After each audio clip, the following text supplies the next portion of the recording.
2024년 성동광진교육지원청 학습공동체 운영에 따른 평생교육 건강과 보건급식팀 전문가 초빙 연수를 시작하겠습니다.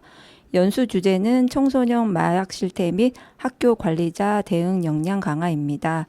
오늘 강의를 해주실 강사분은 충남대학교 심리성장과 자기조절센터 이민경 연구원이십니다. 진행 순서는 강사님의 강의 진행 후 질문과 답변을 듣는 것으로 하겠습니다. 안녕하세요. 저는 충남대학교 심리성장과 자기조절센터 연구원 이민경이라고 합니다.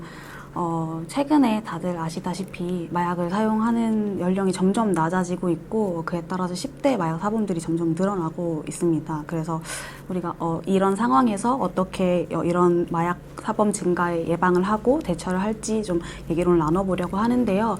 오늘 강의의 목차는 먼저 마약에 대한 얘기 잠깐 하고요. 그리고 10대가 어떻게 마약을 사용하게 되는지, 그 원인이 무엇인지에 대해서 얘기를 하고 마지막으로 어떻게 대처를 하면 좋을지 이렇게 세 가지 파트로 구성이 되어 있습니다.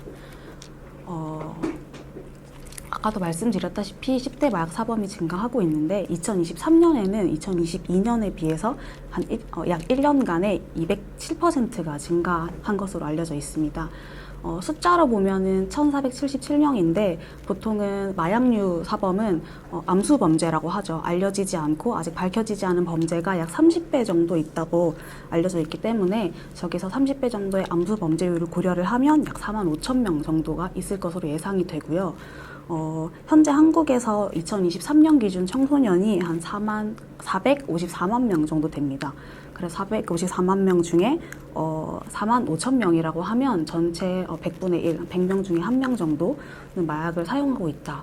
한 학교에 1명 정도는 있을 수 있다라고 얘기할 만큼 굉장히 심각한 상황이라고 할 수 있습니다. 특별히 10대 마약 사범이 굉장히 중요한 이유는요. 이전에는 마약 사용의 연령대가 주로 30대에서 40대 필로폰에 집중이 되어 있었는데요.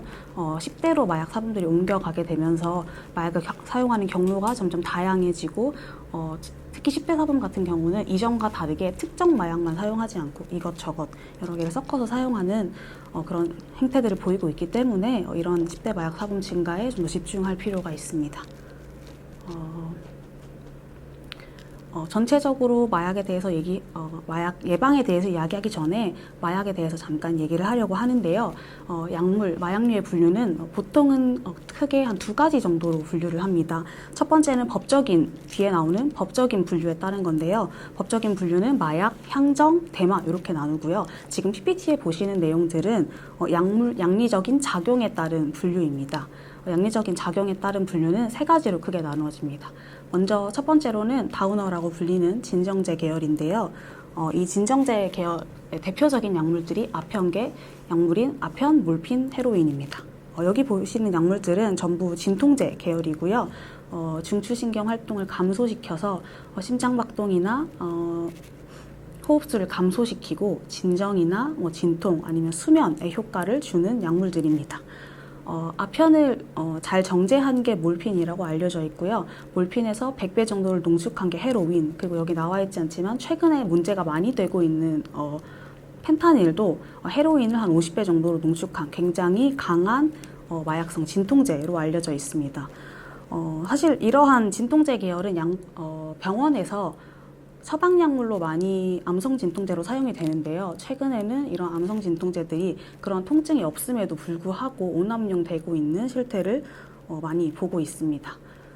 이 약물의 작용점이 진통이나 수면에 있지만 위험성을 굉장히 주목할 필요가 있는데요. 이 약물의 위험성은 크게 대표적으로는 호흡 억제, 변비, 구토, 근육통, 오한, 환각 등이 있는데 여기서 호흡 억제를 보실 수 있는데 이 호흡 억제가 최근에 문제된 펜타닐 사망 사고와 가장 관련이 높은 부분입니다.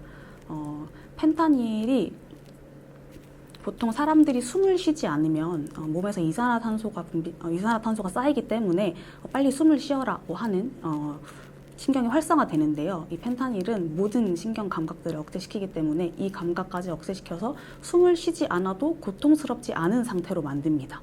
그래서 많은 펜타닐 사망 사고 중에 가장 많은 것들 중에 하나가 호흡 억제이고요. 또한 위장 운동 또한 저하시키기 때문에 누워 있다가 갑자기 구역감이나 구토 등을 인해서 토산물로 인해서 뭐 호흡이 막혀서 사망한다거나 하는 사고들도 많이 일어나고 있습니다. 추가적으로 선생님들이 많이 물어보시는 것들 중에 하나인데요. 미국에서 온 펜타닐과 한국 펜타닐이 좀 다른가요? 이렇게 물어보시는 경우도 있는데 사용하는 형태는 좀 다르고요. 미국에서는 차이나 화이트라고 불리는 알약 형태로 많이 보급이 되고 있고요. 이건 사실 단가를 좀 싸게 하기 위해서 펜타닐을 이것저것을 섞어서 디자이너 드러그라고 불리는 약물을 인공적으로 만든 것에 가깝고, 한국에서 최근에 많이 문제가 되고 있는 건 패치 형태로 배부가 되고 있습니다. 한 장 정도의 패치로 구성이 되어 있는데요. 이걸 뒤에서 말씀드리겠지만 뭐 본인이 처방을 받거나 혹은 SNS를 통해서 구해서 본인이 다 사용하지 않고 4분의 1 크기로 잘라서 다른 사람한테 판매를 하고 그걸 또 잘라서 판매를 하고 같이 사용하는 이러한 일들이 계속 벌어지고 있습니다. 두 번째의 작용은 어퍼라고 불리는 각성제 계열이고요. 대표적으로 많이들 아시는 필로폰이 저기 보이시는 메스암페타민입니다. 니코틴이랑 카페인도 작용점으로는 같기 때문에 같이 적어뒀고요. 각성제의 작용은 중추신경 활동을 증가시켜서 심장박동이나 호흡수를 증가시키고 도치감 또는 쾌감이라고 불리는 기분들을 느끼게 해줍니다. 이러한 약물들이 보통 기분을 조절하기 위해서 많이 쓰는데, 이런 약물들이 많이 사용했을 경우에는 초조감, 불안감 혹은 뭐 두통 이런 것들이 발생하고요. 그리고 필로폰을 사용하시는 분들 중에 가장 많이 보고가 되는 게 우울감이랑 불안감, 그리고 쭈라라고 보통 뭐 많이 부르긴 하는데 그 피해망상이 가장 많이 발생을 합니다. 굉장히 아이러니하게 기분을 좋게 하기 위해서 사용했던 필로폰의 위험성이 우울과 불안을 동반합니다. 그리고 마지막은 환각제 종류가 있는데요. 사실 기본적으로 모든 마약은 많이 다량으로 투약하면 환각이나 환시를 보게 되어 있습니다. 그리고 사망에도 이를 수 있고요. 그런데 작용점이 특별히 뭐 각성이나 아니면 진정에 있지 않고 환각에 있는 약물들이 있는데요. 이것들을 환각제라고 불리고 이러한 것들은 지각적인 왜곡을 얻기 위해서 사용하는 약물입니다. 대표적으로는 대전에서 큰 사고가 있었죠. LSD가 있고요. 그리고 MDMA, 엑스터시라고 불리는 약물, 그리고 마리아나입니다. 마리아나가 왜 환각제에 들어가 있는지 궁금하신 분들이 있으실 텐데, 저기서 마리아나가 THC 성분이라고 불리는 환각제 성분을 포함하는 마리아나는 환각을 일으킵니다. 이러한 약물들의 위험성은 당연히 환각과 환시를 강하게 일으키고요. 그리고 심각한 경우에는 지각적 왜곡을 일으키기 때문에 뭐 자해나 타해의 위험 또한 굉장히 높은 약물이라고 할 수 있습니다. 그렇다면 10대들은 이러한 약물들을 어디서 구하는지에 대해서 좀 얘기를 해보려고 하는데요. 최근에 SNS와 코로나 이후의 비대면 배달 등의 발달로 인해서 SNS를 통한 불법 유통이 굉장히 성행하고 있습니다. 사실 대부분의 마약들이 SNS를 통한다고 해도 과언이 아닌데요. 이전에는 뭐 오른손 왼손이라고 불리는 직접 거래를 주로 했습니다. 이때는 마약을 구하기 위해서 뭐 서울로 갔다가 부산으로 갔다가 대전으로 갔다가 울산으로 갔다가 이렇게 여러 개를 거쳐야 해서 구하는 것 자체가 굉장히 어려운 일이었는데, 최근에는 소위 던지기 수법이라고 불리는 마약을 비대면으로 주는 이러한 일들이 벌어지면서 마약을 짧게는 1시간 내에도 SNS를 통해서 구할 수 있는 이런 일들이 벌어지고 있습니다. 특별히 최근에 유통되는 약물들은 전자담배, 허브라고 불리는 액상 대마나 아니면 뭐 엑스터시, 굉장히 귀여운 젤리 모양으로 유통이 된다거나 하면서 학생들이 굉장히 혹할 만한 형태로 많이 유통이 되고 있기 때문에 굉장히 조심할 필요가 있습니다. 그리고 특별히 10대들한테서 좀 많이 보이는 약물인데요. 처방약물 사용이 10대들에서는 굉장히 높은 편입니다. 보통 처방약물을 받으면 수면제, 졸피뎀이라고 하죠. 이런 약물들을 한 번 처방받을 때 28일 기준으로 하루에 한 알씩 먹도록 처방이 됩니다. 그런데 이러한 약물들은 내성이 있기 때문에 하나를 사용했을 경우에 다음번에는 잠이 들기 위해서 더 많은 약물들을 사용해야 되는 경우들이 계속 발생하고, 그러다 보니 한 알로는 더 이상 이전과 같은 효과가 없어서 더 많은 약물들을 먹기 위해서 처방받고, 처방받은 약물들을 한꺼번에 복용하고, 이제 약물이 없으니까 다른 사람 부모님 이름 혹은 뭐 다른 형제 자매 이름으로 처방을 받거나, 혹은 아까 말씀드렸던 것처럼 SNS를 통해서 다른 사람들이 처방받은 약물들을 구하기도 합니다. 그리고 제가 기소유예 교육이나 수강명령 가면 굉장히 많이 보이는 케이스인데요. 10대들이 펜티딘 혹은 이라고 불리는 펜터민이라고 불리는 식욕 억제제를 굉장히 많이 사용합니다. 그런데 이 식욕 억제제가 아까 보여드렸던 각성제 계열이라서 먹어보고 본인의 몸에 잘 맞지 않다 혹은 위험하다 이렇게 느끼는 친구들이 있어요. 그래서 그 학생들이 위험한 줄 모르고 이러한 자기 남은 약물들을 중고거래 장터에 올려서 판매하는 경우들이 있는데, 이런 경우에는 적발되면 단순 투약이 아니라 마약 판매로 적발이 됩니다. 그럴 경우에는 가중처벌되기 때문에 본인이 사용하지 않는 것, 남용하지 않는 것 물론 중요하지만 본인이 처방받은 약물들을 판매하지 않는 것도 굉장히 주의를 기울여야 합니다. 다음은 10대들이 왜 이렇게 마약을 사용하는가에 대해서 얘기를 좀 해보려고 하는데요. 사실 인터뷰나 뭐 상담을 해보면 굉장히 많은 이야기들을 하지만 모든 연령대에서 가장 많이 나타나는 게 단순 호기심에서 시작했어요입니다. 그런데 이 단순 호기심이라는 말을 조금 깊게 들여다보면요, 거기 안에는 기분 조절 동기가 숨어 있습니다. 좀 더 자세히 설명을 드리면 여러분들 도파민 중독이라는 말 많이 들어보셨을 거예요. SNS, 유튜브 이런 것들을 통해서 빨리빨리 자기의 기분, 우울한 기분, 무기력한 기분들을 빨리빨리 없애려고 하면서 이러한 도파민 중독이라는 말들이 생겨났는데, 사실 10대들이 이러한 상황에 굉장히 익숙합니다. 그래서 자기들이 기분이 좀 나쁘거나 혹은 우울하거나 무기력하거나 스트레스를 받을 때 이걸 어떻게 해결해야 될지, 어떻게 건강하게 해결을 해야 될지 잘 모르는 경우들이 있습니다. 그리고 이미 그렇게 손가락 스와이프 한 번 혹은 뭐 SNS에 클릭 한 번으로 기분을 바꾸는 것, 상황을 바꾸는 것에 좀 익숙하다 보니 약물 하나로 내가 지금 이 기분을 바꿀 수 있지 않을까? 혹은 아니면 이 상황을 바꿀 수 있지 않을까? 손쉽게 기분을 변화시키려는 동기들이 좀 있는 경우들이 있습니다. 그래서 이런 호기심을 좀 더 잘 들여다보면 좋다고 하니까, 이거 먹으면 기분이 좋다고 하니까, 이거 먹으면 좀 안정이 된다고 하니까 이거 먹어서 내가 좀 기분이 좋아질 수 있지 않을까 하는 그런 동기들이 숨어 있습니다. 근데 필수적으로 학교에서 꼭 알려주셨으면 좋겠는 부분은요, 마약을 사용해서는 이렇게 학생들이 원하는 기분이 좋아지고 상황이 변화되는 효과들을 절대 누릴 수 없다는 점입니다. 이걸 가장 잘 설명하는 이론을 하나 제가 가지고 왔는데요. 중독을 설명함에 있어서 가장 많이 사용되는 대립가정 이론이라는 것입니다. 여기 화면에 보이시는 그래프는 대립가정 이론을 설명한 그래프예요. 위에부터 하나씩 확인을 해보면요. 모든 사람에게는 기분의 기저선이라는 게 있습니다. 그리고 이것을 유지하는 것을 항상성이라고 불리는데요. 예를 들어보면 오늘 굉장히 시험을 망해서 기분이 나쁘더라도 몇 시간이 지나거나 하루 이틀이 지나면 원래 자기 기분대로 돌아오고, 오늘 시험을 아주 잘 쳐서 기분이 좋다가도 몇 시간 후 며칠이 지나면 자기의 원래 기분대로 돌아오는 이런 항상성을 유지하게 되어 있습니다. 이 항상성이 사람마다 각자 다르게 있긴 하지만 본인만의 고유한 이러한 기분의 선이 있는데요. 약물 사용은 이 고유한 기분의 선을 망가뜨립니다. 좀 더 자세히 설명을 드리면 약물을 사용하게 되면 평소에 나와야 하는 도파민보다 훨씬 많은 도파민이 뇌에 분비되게 됩니다. 그러면 이 기분의 선보다 확 올라가는 그래프를 그리게 됩니다. 그러면 순간적으로는 사실 많이들 물어보듯이 순간적으로 양리적인 작용에 의해서 뭐 기분이 좋아지거나 혹은 뭐 진정이 되거나 하는 효과를 일시적으로 뭐 짧게는 30분, 길게는 6시간 정도 느낄 수는 있습니다.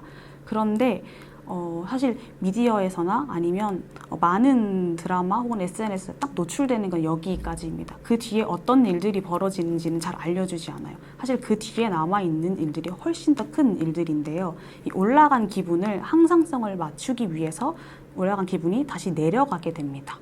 그런데 이 내려간 기분이 다시 올라올 때는 이전과 같은 수준으로 기분이 각성되지 않습니다. 이 말을 좀 더 풀어서 설명드리면 이전과 같이 한번 약물을 했다고 하더라도 기분이 좋아지지 않고요. 조금 더 심각한 것은 이렇게 약물을 한번 사용하고 나면 더 이상 일상에서 내가 굉장히 즐거웠던 활동들이 즐거워지지 않게 됩니다. 기분의 선이 이미 내려갔기 때문에. 그러면 이 사람이 다른 것들을 할 때 기분 좋음을 느끼지 못하니까 다시 약물을 찾게 되고 기분의 선은 더 내려가는 이러한 부정적인 사이클이 계속해서 반복되는 것을 볼 수 있습니다. 특별히 여기서 가장 잘 맞는 약물이 필로폰인데요. 필로폰의 예시를 들어서 말씀을 드리면 처음에는 필로폰을 하면 고치감이 약간 들기는 합니다. 그래서 올라가는 기분을 느낄 수 있는데 이 시간이 지나고 나면 필로폰 작용점에 정확히 반대되는 부정적인 결과를 느끼게 됩니다. 우울감을 느끼게 되고요. 그리고 다시 올라왔을 때는 이전과 같은 수준의 기분의 좋음을 느끼지 못하기 때문에 다시 약물을 찾게 되고 기분에서는 더 내려가게 되고 그러다 보면 더 이상 일상생활을 지속하기 어려울 정도로 우울하거나 불안하거나 무기력한 증상을 느끼게 되고 이러한 기분들에서 벗어나기 위해서 다시 약물을 사용하게 됩니다. 사실 이러한 항상성 유지가 꼭 뭐 필로폰이나 아니면 펜타린이나 뭐 엑서시나 이런 약물에만 마약류에만 집중이 된 건 아니고요. 처방약물에서도 똑같이 지속이 됩니다.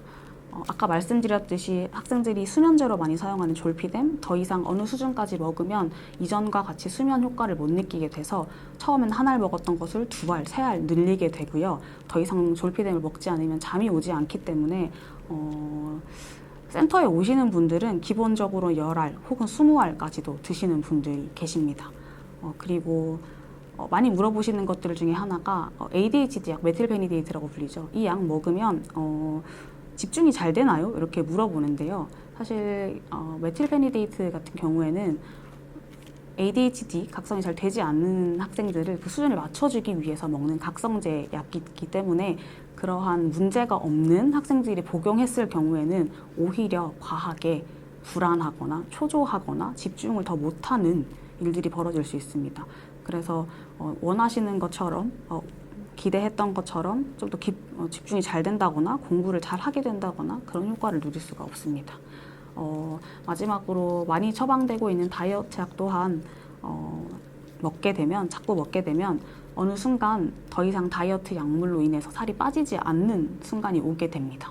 그래서 이 항상성이라는 약물을 사용하게 되는 것은 결국 이 항상성을 무너뜨리는 것이고 이 항상성을 무너뜨리는 것을 돌리는데 치료 과정에서 보통은 한 2년 정도를 잡고 갑니다. 그래서 약물을 사용하게 되면 어떤 약물이든 이 약물에 의존하게 만들고 이것을 회복하는 과정이 굉장히 길다. 이것들을 좀 알려주셨으면 좋겠습니다. 다음은 심리적인 것뿐만 아니라 마약 사용을 하면 당연히 처벌도 받게 되는데요. 최근에 처벌 수위가 점점 증가하고 있습니다. 이전에는 한 번 투약했을 경우에는 기소유예로 끝난다 이런 말도 있었는데요. 최근에는 전혀 통용되지 않고요. 최근에 기소유예 교육을 가면요. 마약을 사용하지 않았던 분들이 굉장히 많이 오고 계시고요. 이런 분들이 마약을 쓰려고 SNS를 통해서 소위 판매상 딜러라고 불리는 분들께 연락을 했다거나 입금을 했다거나 하는 것만으로도 기소가 되고 처벌을 받는 일들이 있고요. 이젠 1회 투약으로는 기소유예보다 훨씬 더 강력한 처벌들을 받고 있습니다. 최소 1년 이상의 징역을 선고받는다고 나와 있고요. 지금 또 현재도 법을 계속 강화하고 있는 추세라서 이러한 법적인 처벌 또한 강력하게 받고 있습니다. 그리고 또 하나 꼭 알려드리고 싶은 점은요. 이렇게 처벌에 대해서 생각을 할 때 많은 학생들이 기소유예 받으면 괜찮은 거 아닌가요? 혹은 집행유예 받으면 끝나는 거 아닌가요? 이렇게 물어보는 친구들이 있는데요. 실제로 그런 분들 교육을 가서 그 과정을 한번 살펴보면요. 마약을 사용해서 재판이 보통 한 번으로 끝나지 않습니다. 2심, 3심까지 진행을 하고 그리고 그 뒤에 뭐 법적인 처벌이 있든 교육이 있든 그 과정을 가기까지 정말 짧게는 6개월이 걸리고요. 길게는 1년에서 2년까지도 걸립니다. 그래서 이 시간 동안 공판을 기다리고 이렇게 준비하고 왔다 갔다 하는 시간 중에서 많은 학생들이 이 과정에서 학업을 중단하는 경우들이 많이 있고요. 그리고 교육을 받으러 오거나 혹은 뭐 법원에 출정을 해야 되거나 출두를 해야 되거나 하는 일들 때문에 제대로 학업 생활을 하지 못하고 친구 관계, 또래 관계가 유지되지 못하는 경우들이 너무 많습니다. 그래서 처벌 생각할 때 그냥 기소율이 끝나면 되는 것이 아니라 그냥 한 번 걸리는 순간 굉장히 많은 것들을 잃게 된다는 점도 기억해 주셨으면 좋겠습니다. 마지막으로는요, 그래서 이러한 약물을 사용하는 학생들이 있을 때 어떻게 대처를 하면 좋을지에 대해서 얘기를 하고 마치려고 하는데요. 대처 방법은 크게 한 4가지 정도를 알려드릴 수 있을 것 같습니다.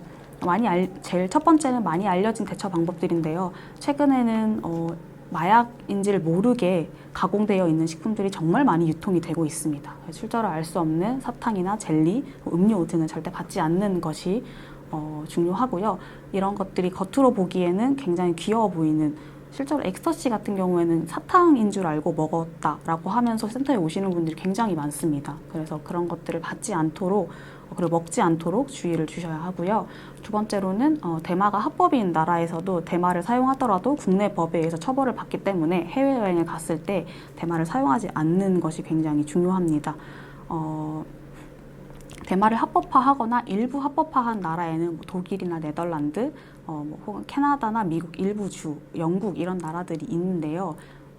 이러한 나라에서 대마를 주로 유통이 되는 게 단순히 대마초 이렇게 잎 형태로 유지가 되는 것이 아니라 음료수 혹은 뭐 볶음밥 혹은 뭐 사탕이나 쿠키 등에 넣어서 대마초인 줄 모르게 판매가 되는 경우들이 있는데 대부분의 대마가 들어간 식품에는 이렇게 잎 모양의 대마초 표시가 되어 있습니다. 그래서 그 표시를 보시고 대마초 표시가 있는 물질들은 섭취를 하지 않는 것이 중요합니다. 다음으로는요, 10대들에게 특별히 좀 주의가 필요한 사항인데요.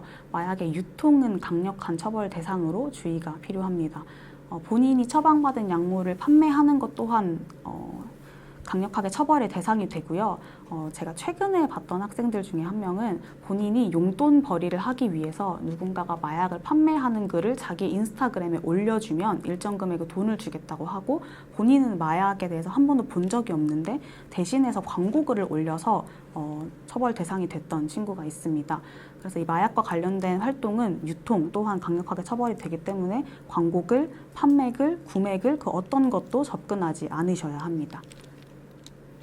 그리고 마지막으로는 마약을 사용했던 친구들이 있는 경우인데요. 이런 경우에는 가장 좋은 방법은 빠르게 기관에 연계해 주시는 겁니다.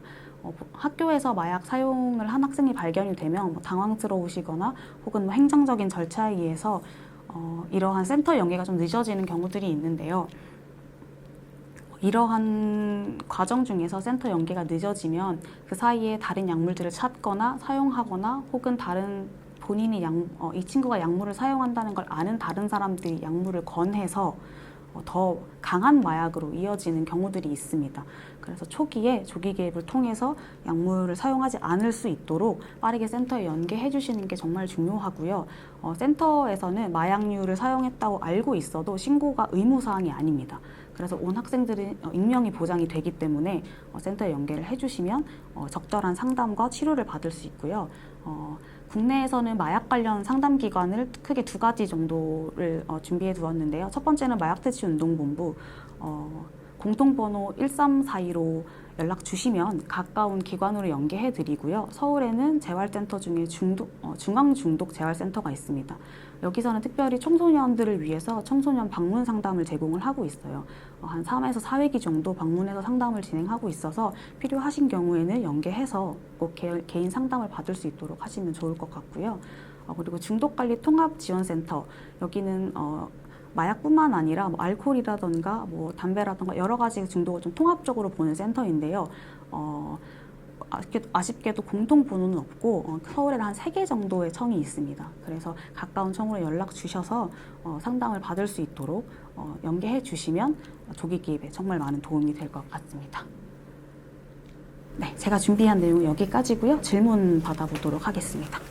혹시 단 한 번만 마약을 투약해도 중독이 될 수가 있나요? 일단 결론부터 말씀드리면 한 번만 투약해도 중독이 될 수 있습니다. 근데 약물별로 조금 세부적으로 말씀드릴 필요가 있는데 양리적인 작용들이 굉장히 강한 마약들, 계속 말씀드렸지만 뭐 펜타닐이라던가 필로폰 같은 경우들은 강한 금단 증상을 가지고 오기 때문에 한 번만 투약을 해도 그런 금단 증상을 느낄 수 있습니다.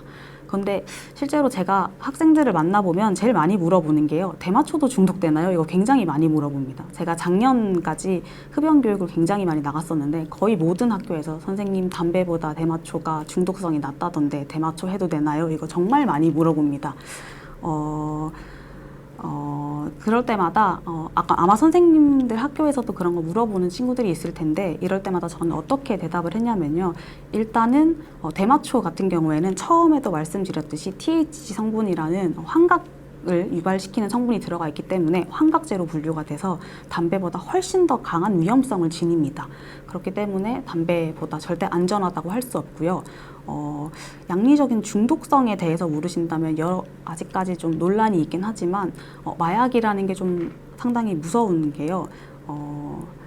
아까 PPT에 보셨을지 모르겠지만 유통망이 굉장히 국내에 활성화가 되어 있습니다. 그래서 본인이 이 약물을 구하려고 딜러나 혹은 친구에게 연락을 하면 한 번만 구했다고 하더라도 다음번에 내가 약물을 안 해야지라고 마음을 먹더라도 다시 연락이 옵니다. 혹은 내 친구가 이 약물을 내가 한다는 걸 알게 되면 같이 하자고 연락이 오고요. 심한 경우에는 계속 거절을 하더라도 심한 경우에는 내가 이번에는 공짜로 줄게, 한번 해봐, 이런 식으로 연락이 옵니다. 이게 한 번, 두 번은 거절할 수 있는데 내가 뭐 오늘 굉장히 시험을 망쳤다거나 뭐 아니면 뭐 대학 원서에서 좋지 않은 결과를 얻었다거나 하면서 굉장히 본인 상태가 좋지 않을 때 이러한 요청을 받든 이러한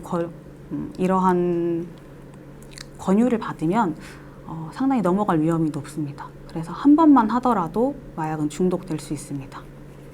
타의에 의해 마약을 접하게 됐을 경우에도 처벌을 받는지 궁금합니다.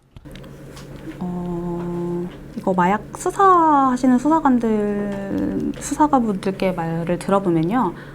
자의가 없을 경우, 마약인지를 모르고 타의에서 했을 경우에는 처벌 대상은 아니라고 합니다. 대표적인 약물 많이 보고되는 약물이 GHB 같은 약물들인데 근데 좀 조심하셔야 되는 점이요. 특별히 뭐 판매나 유통이나 이런 것들에 대해서는 이게 자의가 없었다라는 점을 증명하기가 굉장히 힘듭니다. 제가 들은 바로는 강남에서 ADHD 약물이라고 속여서 그때 문제가 되었던 것도 자의에 의하지 않았지만 그걸 밝히는데 굉장히 오랜 수사 과정을 좀 거쳤다고 알고 있거든요. 그래서 실제로는 자의가 없었다고 하더라도 약물을 사용하게 되면 여러 가지 문제가 겹칠 수 있으니 최대한 피하시는 게 중요합니다. 예, 그렇다면 그 청소년 마약 예방을 위해서 학교 입장에서 봤을 때 학교 측에서 노력해야 될 부분이 어떤 것들이 있을까요? 세 가지 정도로 말씀드릴 수 있을 것 같은데요. 첫 번째로는 학생들은 학교에 있는 시간이 가장 길다 보니까 어떻게 보면 부모님보다도 많은 시간을 학교에서 선생님들과 보내고 있는데 학교에서 이러한 학생들의 행동 관찰을 통해서 마약류를 좀 조기에 발견해 주시는 게 중요하다고 할 수 있습니다. 마약류 사용은 일정 기간 이상 사용하기 전에는 사실 조기에 발견하기가 좀 어려운 측면이 있습니다. 냄새가 나는 것도 아니고 뭐 보통 많이 알려진 뭐 동공확장이라던가 아니면 초조감이라던가 이러한 것들이 한두 번 사용했을 경우에는 평소에는 잘 확인이 안 되는 경우들이 있습니다. 그래서 평소에 학생들의 생활 습관을 좀 잘 알고 계시는 선생님들께서 이 학생들의 행동 변화가 어떻게 되는지 관찰해 주시는 게 조기 발견은 굉장히 중요하다고 할 수 있고요. 대표적으로 나타나는 행동 변화 몇 개를 말씀드리면 제일 많이 나타나는 게 좀 예민해지는 측면이 있습니다. 예민해지고 좀 초조해지고 하는 측면들이 있고 혹은 약물을 구하거나 약물을 하면서 잠을 잘 못 자는 경우들이 있기 때문에 학교에서 과도하게 수면을 한다거나 아니면 특정한 검사를 굉장히 거부한다거나 이러한 행동적인 변화가 있는 경우에는 좀 주의 깊게 살펴봐 주시면 좋을 것 같고요. 두 번째로는 아까 말씀드렸던 것처럼 약물의 사용이 단순히 약물의 좋은 기분으로 끝나지 않고 그 이후에 견뎌야 하는 과정들이 굉장히 길고 굉장히 많다는 것을 꼭 알려주셨으면 좋겠고요. 마지막 세 번째로 이와 더불어서 많이 걱정이 되는 것 중에 하나가 미디어에서 약물주를 굉장히 좋은 것처럼 연출이 되는 경우들이 있습니다. 재벌들이 하고 돈 많은 사람들이 하는 거 아니에요? 이렇게 하는데 절대 그렇지 않고요. 약물을 사용하면 약물을 사용하는 것에만 행복감을 느끼는 약물을 사용할 수밖에 없는 사람으로 점점 이어지기 때문에 약물 그렇게 미디어에서 보이는 것처럼 화려한 것이 아니다. 이런 부분들을 꼭 말씀해 주셨으면 좋겠습니다. 그럼 청소년이 마약에 중독되었을 때 치료와 재활은 어떻게 이루어지나요? 기본적으로 센터에 연계돼서 지금 당장 중독된 상태가 아니라면 병원이 아니라 보통 센터로 연계가 되고요. 센터에서는 기본적으로 개별 상담을 한 10회기 정도 진행을 하면서 어떤 이유에서 마약을 사용하게 됐고 마약을 사용할 때 어땠는지 여러 가지 기법을 통해서 그리고 앞으로 단약을 하기 위해서 이걸 유지하기 위해서 어떠한 노력들과 결심들이 필요할지에 대해서 개별 상담을 하고요. 그리고 비슷한 약물을 사용했던 사람들과 모여서 집단 상담을 하기도 하고 NA라고 불리는 자조 모임에도 참여를 하게 됩니다. 그리고 필요한 경우에는 법원에 제출하는 심리검사나 재활 프로그램들도 같이 진행이 되고요. 학생들이기 때문에 혹시나 부모님과 이런 얘기들을 같이 나누는 게 좀 어려울 수 있습니다. 그래서 대부분의 센터에서는 가족 상담도 같이 지원을 하고 있는 경우들이 있어서 필요하신 경우에는 부모님도 같이 오셔서 이러한 약물 사용에 대해서 같이 이해를 좀 도울 수 있는 프로그램까지 준비가 되어 있습니다. 마약과 흡연이 관계가 있을까요? 마약과 흡연은 관계가 있다라고 말씀드릴 수 있고요. 사실 해외에서는 흡연을 하는 사람들이 약물을 사용할 가능성이 높냐에 대해서 많이 연구가 되어 있고 실제로 가능성이 높다라고도 결과가 많이 나와 있습니다. 이 부분을 좀 실제로 만났던 학생들의 얘기를 좀 들어보면 요즘에 대마초로 보통 약물을 많이 시작을 하는데 이 대마가 액상 카트리지 형태로 유통이 많이 됩니다. 그런데 요즘 최근 학생들이 담배 피는 학생들이 전자담배를 많이 사용을 하잖아요. 그래서 이 전자담배를 사용하는 학생들이 이 액상 카트리지를 보면 냄새도 안 나고 특별히 맛이 특별히 나는 것도 아니고 티가 나는 것도 아니니까 그냥 카트리지 하나만 바꾸면 대마초 할 수 있지 않나? 이 정도면 해봐도 되겠는데? 이런 생각이 든다는 친구들이 좀 있었습니다. 그래서 그만큼 담배를 피면 무조건 약을 한다라고 할 수는 없지만 심리적인 장벽들을 확 낮추게 되고 그리고 이렇게 시작한 대마에서 아까 말씀드렸듯이 하나의 카트리지에서는 만족하지 못하기 때문에 더 강한 THC 성분을 찾게 되고 여기에 안 되면 케터민을 썼고 안 되면 더 강한 약물들로 이어지기 때문에 흡연을 하면 약물을 사용할 가능성이 있다라고 말씀드릴 수 있을 것 같습니다. 여기까지 오늘 마약과 예방에 대해서 얘기를 해봤는데요. 마지막으로 강조드리고 싶은 점은 마약이 절대 화려하지 않다는 것, 그리고 마약을 사용했을 때 무조건 센터로 우선적으로 연계해 주셔서 꼭 조기 개입을 통해서 이 학생들이 남은 시간들이 정말 많잖아요. 이 남은 시간들, 삶에서 남은 시간들 동안 약 없이 살아갈 수 있도록 조치를 빠르게 취해 주실 것을 부탁드리면서 오늘 교육 마무리하도록 하겠습니다. 감사합니다.